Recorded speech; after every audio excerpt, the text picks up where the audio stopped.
This video will show a comparison between Davinci Resolve and Adobe Premiere Pro. Comparisons between two editing programs for the footage I've recorded. So for Davinci Resolve proxies, we're going to open up Davinci. We're going to find where we've saved the files. Should be here. Got to select which clips we like, which we're going to use on the timeline. I'm just going to select 4 quickly ones here. They're the best ones anyway.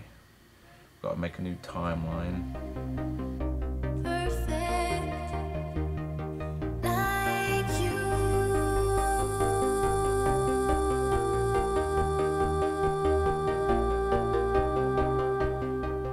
So we shot it full res, decode using clip, white balance as shot, color space, BMD film, and then we're going to add, instead of no LUT, a 3D LUT, and then we're going to grab stills of that one shot that we just did for the settings, and then we're just going to add correction for the remainder of the clips. Saves a lot of time, and they're just going to be exactly the same. So now we're going to export the proxies, Final Cut Pro, and QuickTime 24 frames, which we shot at. You don't need to render the audio. Browse where you want to save it to. Make sure you're organised with all the files. So I'm going to create a new folder here, and we're going to find where we saved it.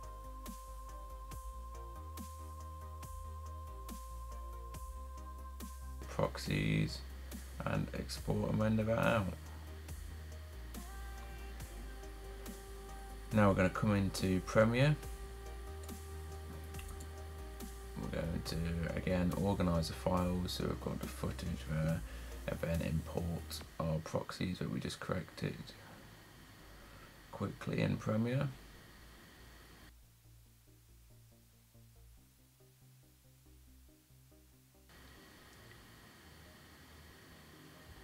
We also want to import. I'm just going to put a little bit of music on it just to make it a little bit better. Just shove some music on here. So we're going to drag to where we would like the footage quickly. I'm going to click there, put it on the timeline, put the sound on with it. Let's quickly do this. I mean, this is roughly just to show you the. I mean, I'm doing this in rough to show the comparison for the video, but I mean, obviously it'll take a lot longer if you're doing an edit for a short film, for example, or a music video. I'm just chucking these in.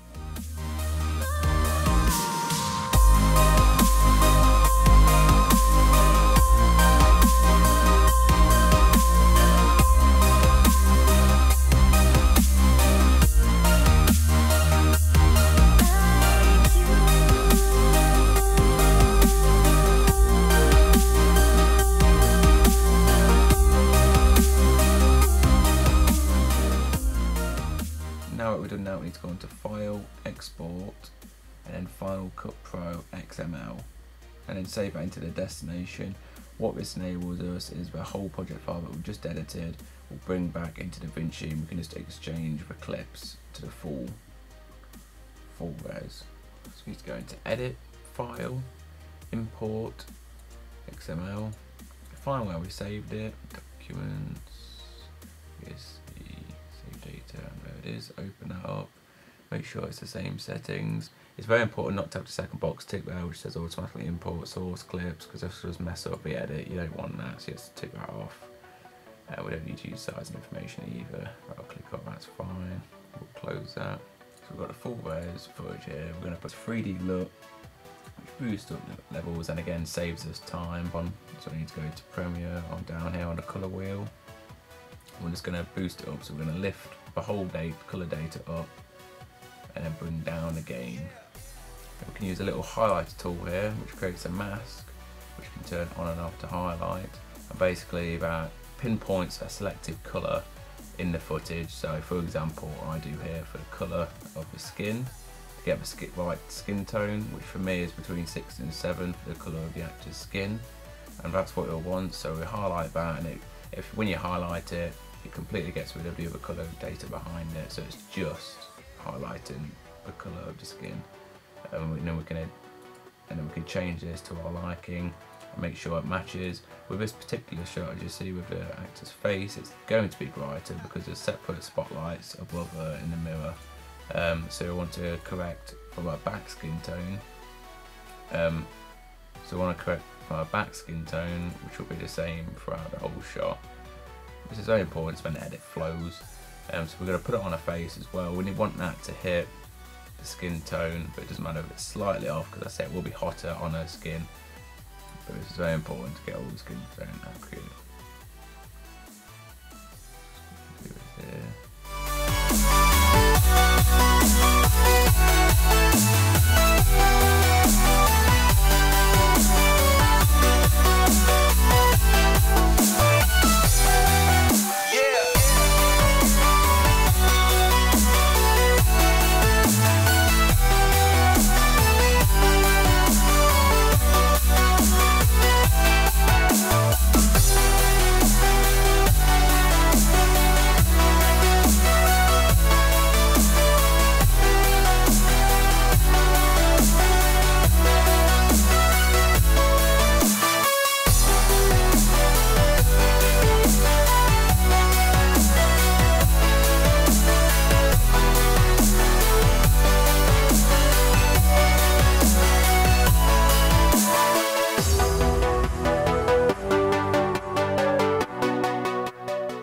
Now that looks about right. If you look at the other in comparison to the other skin tone and drag that back, it matches fairly well. We're going to boost up the saturation to push it to its max without making it illegal for the red mainly here, as the red's in shot. So we're going to alter this when all the levels are the same.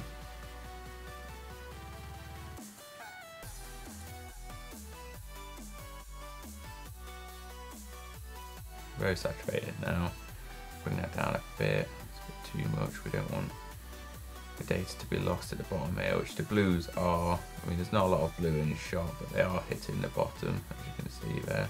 But the red is sitting where we want it, and the skin tone is, so we won't have a problem there. So I've done with that shot, and now I'm going to do the exact same with the other shots, using the highlight for the skin tone, boosting up the reds, and getting the right correction throughout the whole scene. So we're going to fast forward here.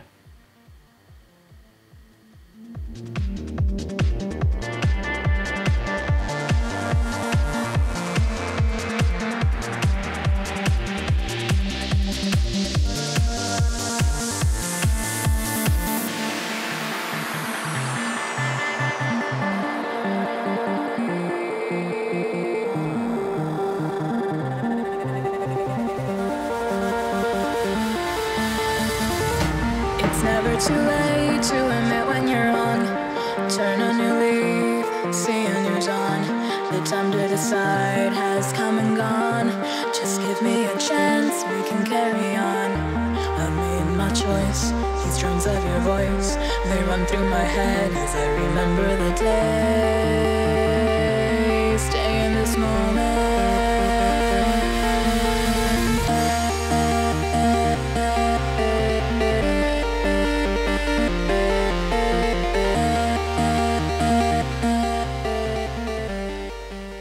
Now we've got the colour, we're going to go to deliver.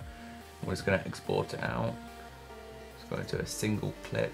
We've got individual clips and just linking it back up for another edit. But what we've done with the edits, we're going to go for a single clip and QuickTime to RGB 10-bit. We're going to make sure the frame rate is 24, which is what we shot at. Browse where to save it. Source data. That's fine. Now it's very important to click these two on. So we're going to go to add job to render. Get rid of the old one that I've got there, otherwise it'll render out again. And start render.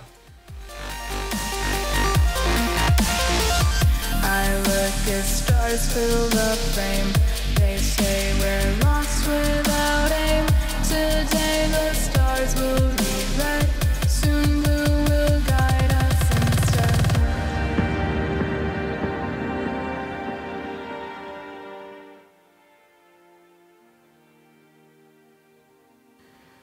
There we go, we're pretty much done. So I'm going to let you watch the export and then we'll go and take a look at Premiere.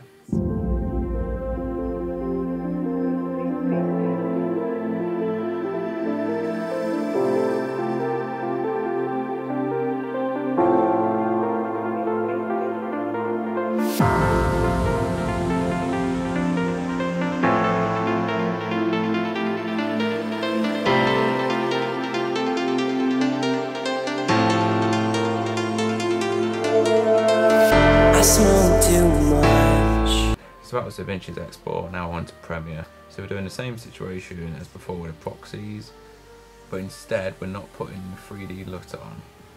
So we want it completely flat for Premiere, as the 3D LUT is for to put into Premiere and then put it back into Davinci. We're not putting it back into Davinci, we're just putting it into Premiere now, complete the colour correction and then export it. We're not putting it back into Davinci at all.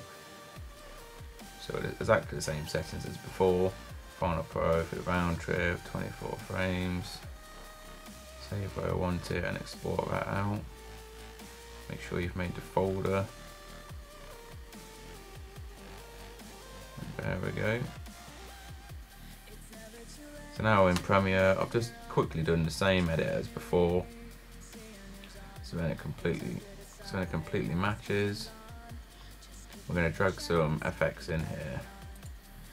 So first we're going to drag in RGB curves.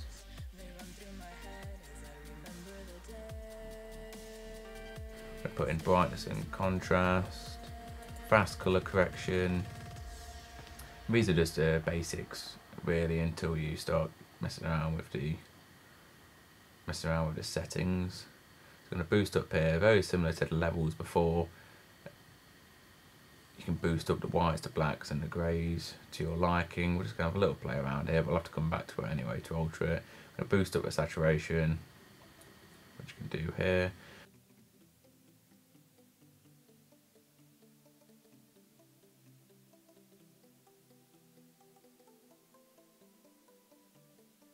And boost it up slightly, put up the contrast.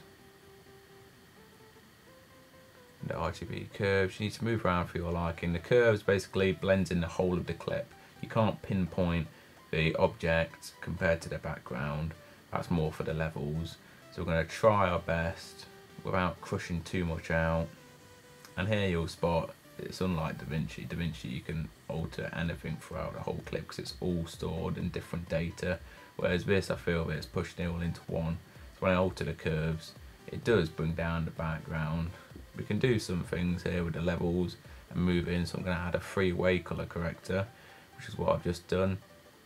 This gives you a lot more options here, as you can see with the saturation, highlights, similar to Davinci. I'm not going to mess around with that too much because I'll mess around with the colours and destroy it. So I'm going to boost up the saturation to try and match what it was.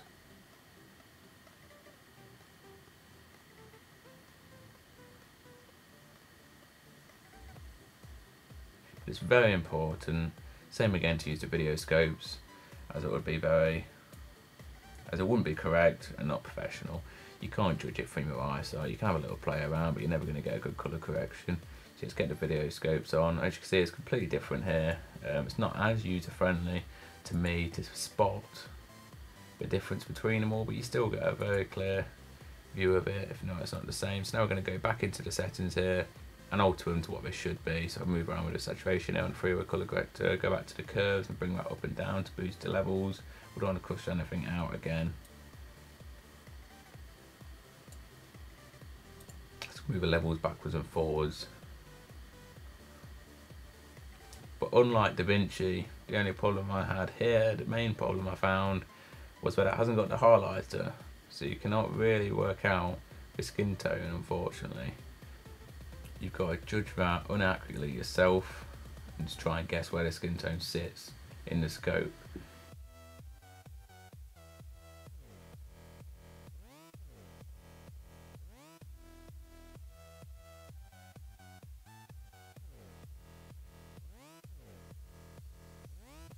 Now what you can do is similar to Davinci, instead of add correction, you just right click and copy with your actual effects and then paste attributes to the next clip.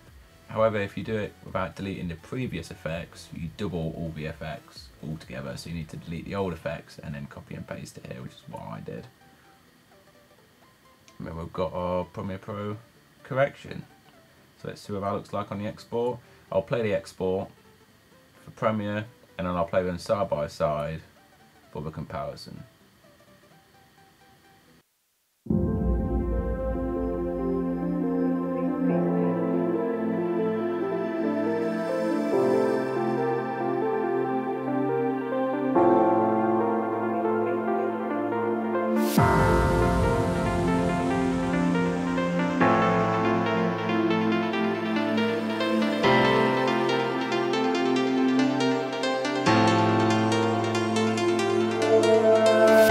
smoke too much. As you can see, the two clips aren't in competition. Davinci is by far superior. Even with boosting Premiere's saturation till it's full, it's still not in competition. Davinci boosts up the colours and levels without destroying any colour data. I think the video speaks the words here. So I'll see you next time. Thank you very much for watching.